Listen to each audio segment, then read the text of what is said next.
Hello world, and welcome to Bipey Fox. Today I'm going to tell you a little bit, just a tiny section of what it's like to be sectioned, excuse the pun.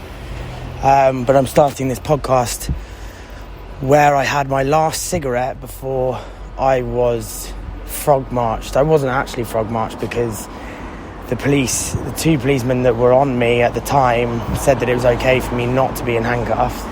And they allowed me to walk across because I simply asked them. Essentially what it is, there's a lot with my section that happened, and there's a lot to go into, and there's a lot of different experiences that people have through sectioning. So I want to just start by saying this is purely my own experience, and to be perfectly honest, up until the point where I walked through the doors of the Maudsley Hospital, it was all very respectful. But anyway, as I said, where I stand is just outside, essentially like A&E. It says ambulance entrance above me, and I'm literally standing where I was when I had my last cigarette before I got sectioned.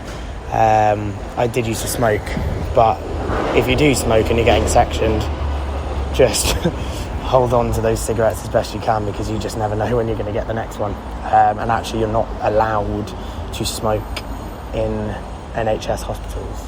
Well, I wasn't allowed to in mine anyway. So how I want to do this is essentially just this part of the sectioning for me, and I'm actually going to do the walk that I did. I'm not going to go into the Maudsley Hospital because I don't think that's very respectful, but essentially this is what it was.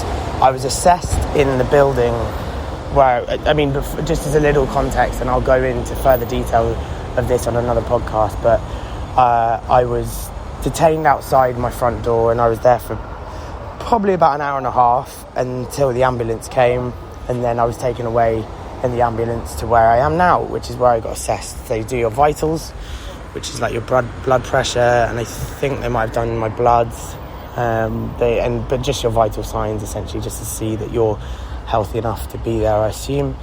And then I was sort of going in and out from there to where I stand now, having cigarettes, and then I was essentially held with two policemen at that time, which they told me they needed, and then they walked across. So it was about 10 to 5 on the 13th of June 2019. I don't really forget details like that, and essentially now I will be concentrating on the road because it's quite a busy road, but essentially if we go back to 10 to 5 p.m. on the 13th of June, this is the walk I did, and I'm walking it. So essentially, I know cars are coming, which is great, which was the same then as well, to be fair. So I'm going to go left. So then essentially what it was they took me across, and as I said, I asked not to be handcuffed, which they respectfully accepted, and I was walking through the gates. The gates at the moment have bright signs you'll see on the picture of this podcast, but I'm walking through the Maudsley Hospital to the front. I've actually subsequently been here to see a friend, so it's not as hard to do as it may have been the first time,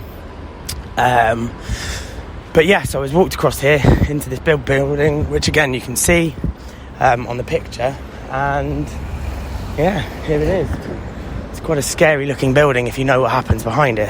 But anyway, I think for now, just because I've done the walk, I think I'm going to leave it at that. There'll be more, I think with this, there'll be small sections of what, again, excuse the pun, of what happens when you're sectioned. But anyway, this for me is how it went. I'm actually stood outside the Maudsley now, and it's quite quiet, which is nice.